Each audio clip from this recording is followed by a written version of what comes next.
Hi, this is John, creator of Tale of the Manticore. Last June I announced the good news that I plan to increase my output from 2 to 3 shows a month. At the time I figured I could maintain that release rate for a couple of months, maybe until the fall, and then I'd be forced to go back to the saner 2 per month schedule.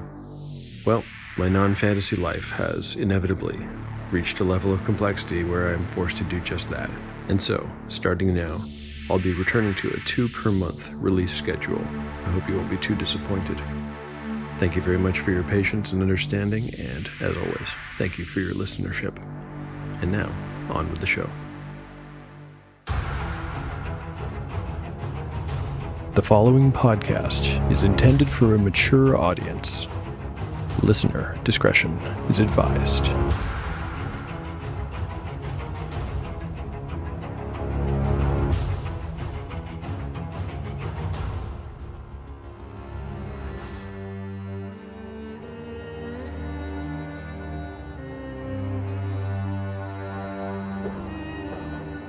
Welcome back to Tale of the Manticore. Like the creature from which it takes its name, Tale of the Manticore is a mashup, a crossbreeding between 2 different species of storytelling. Here you will find the unpredictability of old-school paper and dice games with the storycraft of a dark fantasy novel. No character is sacred, and no character will be spared if the dice decide their fate is at hand. The dice determine all. According to lore, the tale of a manticore is barbed with cruel iron spikes. There will be much pain in the days ahead.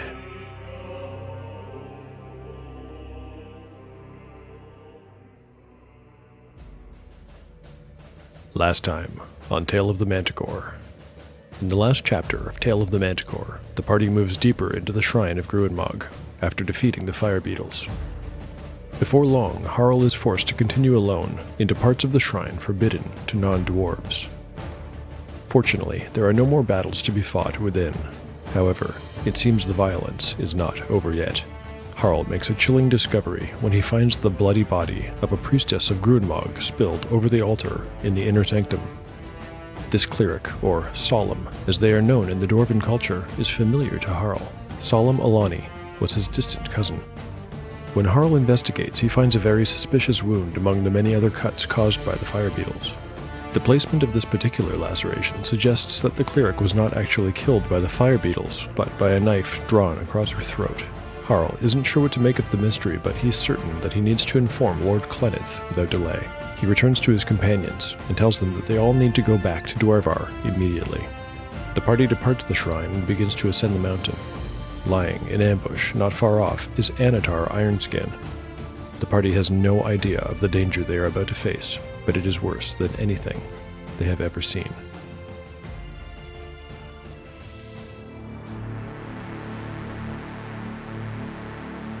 Between the lines. The party is about to be tested as never before, but we won't begin this encounter until we've given a couple of party members their well-deserved reward for having survived thus far. Lasting 22 episodes in Tale of the Manticore is no easy thing. Both Gyrios and Umura will level up today. I wish for the party's sake that Kagan was leveling up today too, but his turn is still a short ways off. I have deviated from the basic rules with regard to level ups. It's something I've probably mentioned before, but maybe I should restate. When originally faced with the question, when exactly does a level up occur, I checked the BX rules. Incidentally, this rule is hard to find, much thanks to Abel Enzo of the Iron Realm podcast for directing me to it. The BX rules say that level ups happen when an adventure is, quote-unquote, over. Those rules assume a campaign that includes a home base, and a go-and-return playstyle that Tale of the Manticore does not use, so I've made some changes to the leveling system, such as awarding new hit points immediately upon level up. As before, both Gyrios and Umura will receive their new hit points without needing a rest. A reminder that I've tweaked my own ruling and decided that, as of level 3, I'll be rolling for hit points and minning out at half. Gyrios and Umura can also roll for ability score improvements, as always. The tricky part comes down to how they will acquire their new spells. When Umura gained her 2nd level, I decided to let her retain the Charm Person spell in her mind, as though the casting did not erase it from her memory. This seemed harmless enough at the time, it also seemed to serve the story well, I thought. Gyrios got his first spell in an even more colorful way. He didn't need to pray for it. His deity gave it to him at his time of need. I'm happy with how I handled that, even if it wasn't strictly by the book, but both of these situations raise an important question. How do spellcasters receive new spells? Do they just pop into their minds? Let's take a moment to think through this now and make a call, since it could affect the whole story going forward, and it could certainly affect the outcome of our imminent encounter. One more or fewer curative spell could easily make a life or death difference there, so I want to think this through and make the right decision. Let's start with Umura. Magic users are considered to be always thinking about their spells and research and devising new arcane ideas in their rest time. Spells don't just come into their minds out of nowhere, but come as aha moments after long periods of consideration. Learning a new spell is not the same as memorizing a spell, though, so I think I'll make Umura wait until she rests to get her new spell and memorize it. I'm not going to retcon how I dealt with it before in Chapter 11. I'm happy to give this little bonus to any character when they gain second level if it's good for the story, but for levels after that, new spells will need to be memorized before they can be used. For Gyrios, as much as I'd like to give him this new spell, and as much as I think the party will need it, I think I need to stick with the spirit of the original rules as much as possible, and so I'll also make him wait to get his new spell through prayer.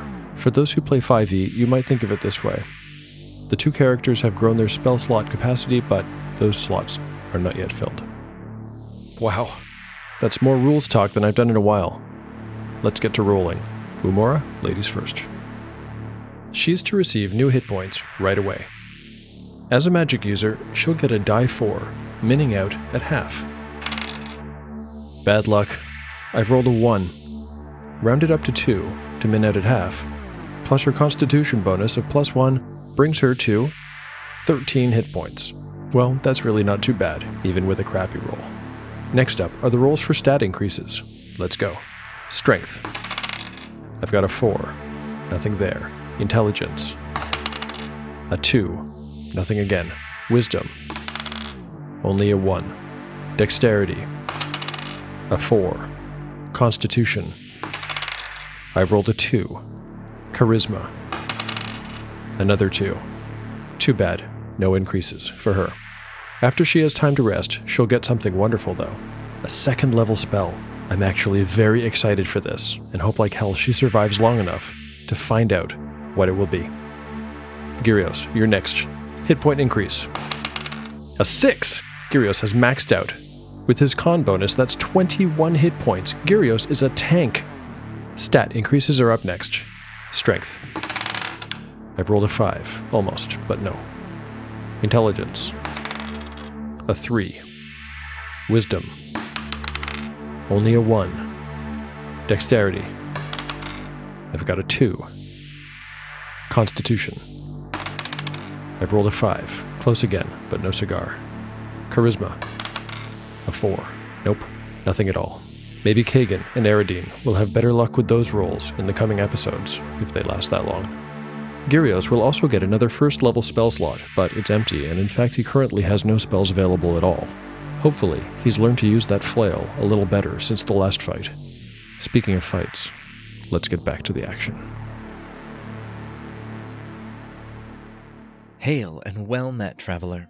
My name is Kylan, and I'm the host of the Threat Dice podcast. Come join us every Friday as we talk everything about tabletop RPGs. We've covered topics like alignment, how to run a session 0, magic, charisma, world building, homebrewing, and RPG system topics like Pathfinder, Numenera, Zweihander, and more. We have advice and discussions for GMs looking for new ways to approach old topics, and for players who want to broaden their horizons. Come find Threat Dice on Twitter, @TumbleDie, and every Friday on your favorite podcasting app.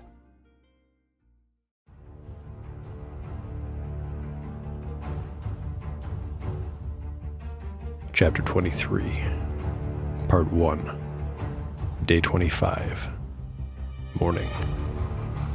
Party status: Harl, 11 of 16 hit points. Kagan, 10 of 16. Eridine, 8 of 8. Gyrios, 21 of 21. Umura, 13 out of 13. Spells available: Umura has memorized Hold Portal and Shield. They all heard it, the telltale tang and whip of a crossbow being fired. Instinctively they ducked, but a split second later they heard the sound of the bolt impacting stone a short distance to their right, and understood that they were not the target. As one, they looked to the direction of the noise and realized with quickly mounting horror that the crossbow bolt had found its mark after all. It had been fired directly into a crack in the rock some 20 feet away from them. Mere moments after the splinter and clatter of the bolt striking stone, there came a scraping sound, as of a body being dragged across a stone floor.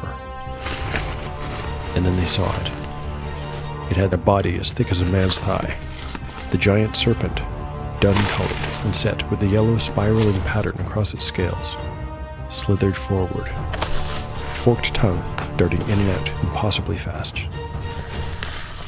The huge body swayed left, right, and left again as it propelled itself from the crack in the rock and directly toward them. As it neared, it reared up and unhinged its massive mouth, showing loose folds of pinkish-white flesh within, and 2 needle-sharp fangs, each the length of a dagger. Harl stood stunned a moment, and uttered the words, Dolionir, Grunmacher, help us now. Entering combat.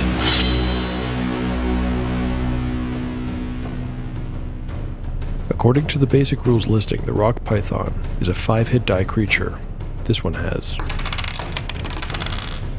25 hit points and an armor class of 6. In combat, it will first attempt to bite. The bite does 1 to 4 points of damage. On a successful hit, the rock python will coil around its victim and constrict in the same round for an additional 2 to 8 points of damage. The constricting will continue automatically every round thereafter. The rules don't say if the snake can continue to attack with its bite once it has begun constricting, or if the victim can attempt to break free of the serpent's grip. I'll rule that the snake can continue to attack with a bite throughout combat, and that a constricted victim can attempt to break free by rolling a 20 on a die 20. It's not much of a chance, but it seems to me that this should be a very hard thing to do. I will allow the victim to make a new check every round, and if they have one, I will allow them to add their strength bonus to the roll. Round 1. Initiative.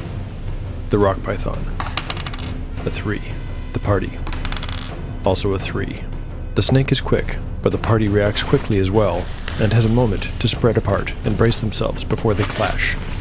I'll say that since Harl is leading the way and Kagan is behind him, those two are twice as likely to be attacked as the others.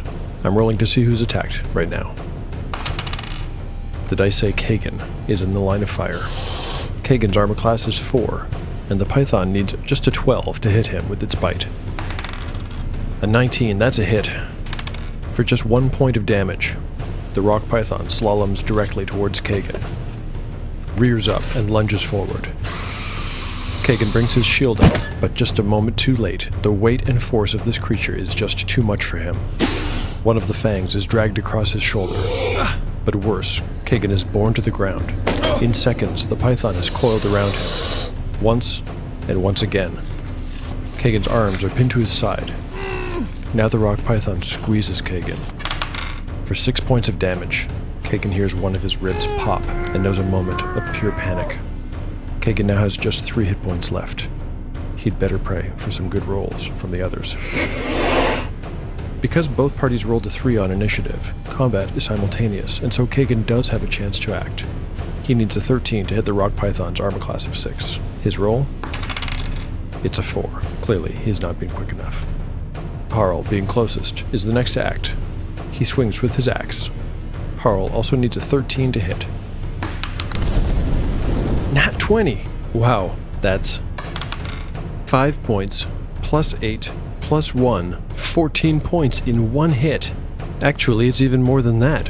Let's not forget that Harl has anointed his hands with the sacred oils from the Shrine of Grunmog, and therefore enjoys an extra +1 to all hit and damage rolls, plus saves and ability checks. The grand total is 15 points. Harl getting a crit on this first attack after anointing himself is one of those times where the dice rolls can be just eerily appropriate to the situation. It's as if Gruenmog had truly blessed this young warrior. Harl brings his axe down hard on the creature's tail and severs it. A spasm runs through the entire length of this giant beast as its tail is parted from its body and blood gushes over the rocky ground. Umura's next. For her action, Umura will back away and try to see whoever fired the crossbow. I'll allow her a perception check against her wisdom score at disadvantage to see Anatar as he scurries off. Her roll is a 10. She's failed. No need to roll again. Anatar has gotten away unseen. The next to act is Gyrios. He also needs a 13 to hit the giant snake's armor class of 6. A 17! That's a hit. But for just 1 point of damage, Gyrios' flail bounces off the creature's hide, seeming to do nothing at all. Ha! The rock python now has 9 hit points remaining. Eridine will be the last to act this round. Let's see if she can bring this monster closer to death. An 18! The party is rolling well, and they've never needed 2 more. Eridine jabs the creature with her short sword for 4 points of damage. Little by little, the party is carving this monster up, but will it be in time? The rock python has just 5 hit points now. Round 2. Initiative. This roll will almost certainly decide Kagan's life. The rock python. A 1. The party. A 4. Kagan might have a shot, after all, but he hasn't made it yet. Kagan is completely wrapped up in the coils of this giant serpent, on the ground and being squeezed to death, slowly but surely. He has a chance to break free by force of sheer strength. He does have a strength bonus, and so he'll need to roll a 19 or a 20 on a die 20. Not much of a chance, but it's all he's got. Here's the roll. A 9. He is completely in the grasp of this creature. The pressure increases on his chest. He feels the air leaving his lungs. From the outside, his companions watch as he disappears beneath the giant coils of this monster. Harl is up next. He needs a 13. A 5 will not do it. Umura is next. She's not much of a fighter, and her spells don't seem to be very useful to her in this situation, so she continues to look for the hidden crossbowman, not knowing that he's long gone. Gyrios tries to connect with his weapon. He also needs a 13. He's rolled a 15. A good hit. 4. Another 3 points of damage. He brings the ball of his flail down on the creature's snout. It rears back, dragging Kagan's body with it, and thrashes about in a pool of its own blood. Clearly the beast is hurt badly, and is at death's door. It has 2 hit points left. It appears that it's down to Eridine to save Kagan's life. Carefully, Eridine aims her strike. She needs a 13 to hit as well. 17, that's a hit. Let's see how much damage. Unless she rolls a 1, Kagan will survive this encounter. Here's the roll. Oh, no, it's a 1! The rock python is not destroyed. Now this creature is thrashing wildly. Once again, its fangs open wide, and its head pistons towards Eridine. Eridine's armor class is only an 8, and the rock python only needs to roll an 8 to hit her with its bite. It's rolled a 2, that's a miss. But in what can only be described as a dance of death, a final spasm as life departs this creature, the snake constricts. The creature will roll 2 die 4 to see how much damage the constriction does. Kagan only has 3 hit points left. I'll roll 2 die 4 separately. Here's the first die. A 1. I still have to roll 1 more damage die. If I roll a 1, Kagan will survive. Here's the roll. I've rolled a 3. There's a series of popping sounds as Kagan's ribs crack one by one, and then a sickening crunch as Kagan's spine is snapped like a branch. The woodsman's blood flows over the coils of the serpent's body, zebra striping it in crimson, the light in Kagan's eyes visible between the coils of the massive creature goes out.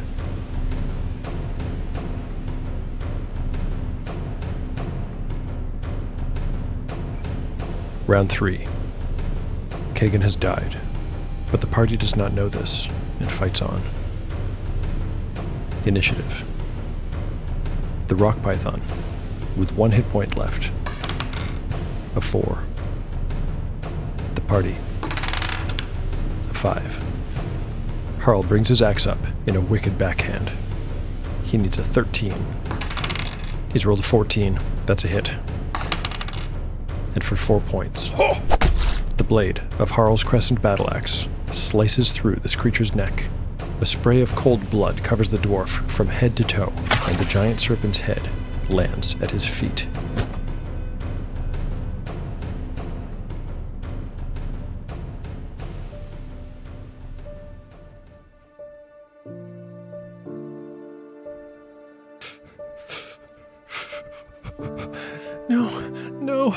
No.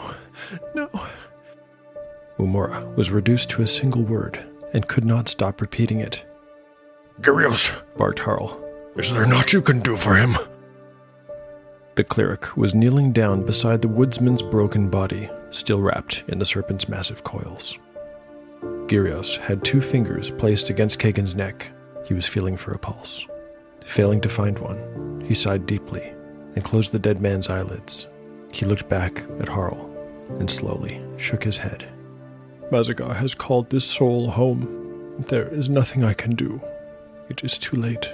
Slowly, Umura came towards Gyrios to look upon the body of her friend. She found to her surprise that she did not have any tears to cry.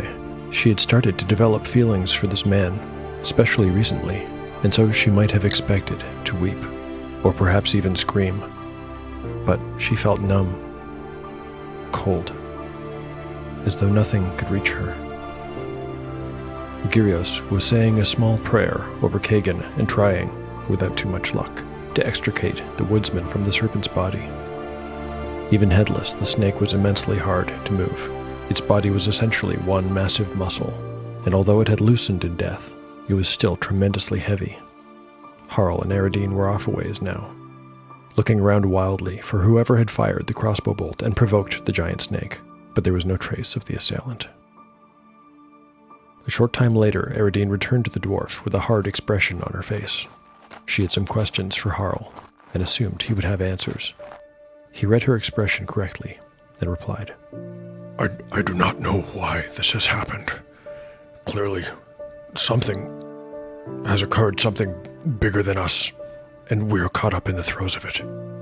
Aradine turned away, dissatisfied, but still on high alert. The 2 continued to search the vicinity. They checked every nearby rock and crevice, but still they found nothing. They even searched the rock python's nest. They found no clues there, but they might have found something.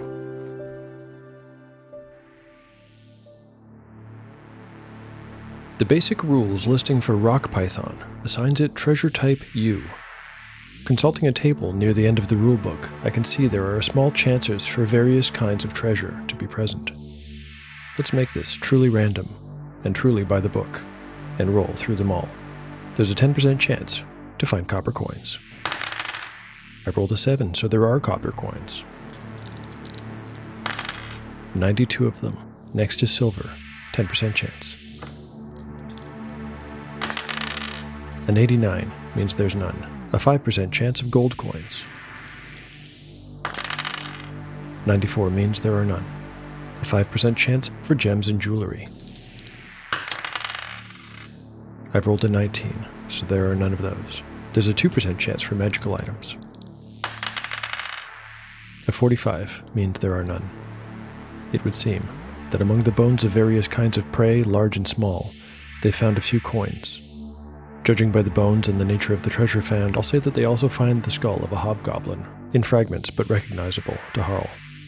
Aradine will take the coins and return to Gyrios and Umura, who, by now, have extracted Kagan's body from the giant python and are discussing his burial. Kagan was a large man, so bringing his body back to Dwarvar for a proper burial is not possible. After a difficult discussion, they decide to put his body in the python's nest to keep it safe from the elements and hidden from scavengers for at least a few hours. When they return to Dwarvar, Harl says he'll send a detachment of dwarves down to retrieve the body for a proper burial.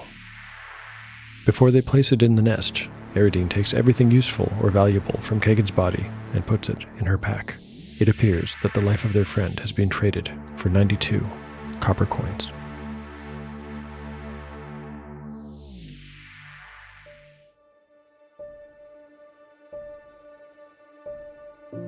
They all find it difficult to walk away, seeing their former friend folded into such a little place. Even knowing that his body will be retrieved, it's difficult. But eventually Harl takes the lead, and, with nothing else they can do, the others follow, in silence, with their heads down.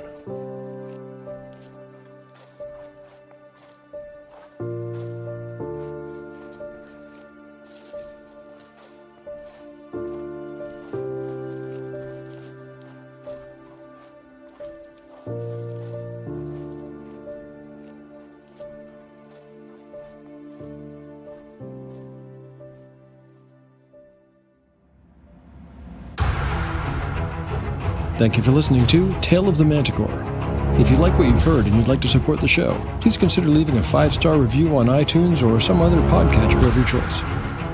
I'd like to read one of these great reviews right now. Jared Shear writes, "In a sea of actual plays and audio drama-esque podcasts, this one feels like it nails it. Excited to see where everything goes." Thank you very much, Jared Shear, for your kind words. I, too, am excited to see where everything goes. Feel free to get in touch with me anytime, either through Gmail at taleofthemanticore@gmail.com or on Twitter or Instagram. On Twitter, my handle is @ManticoreTale. And on Instagram, I'm at Tale of the Manticore Podcast. I hope to see you there. The story will continue in the next episode of Tale of the Manticore, the story where chaos rolls.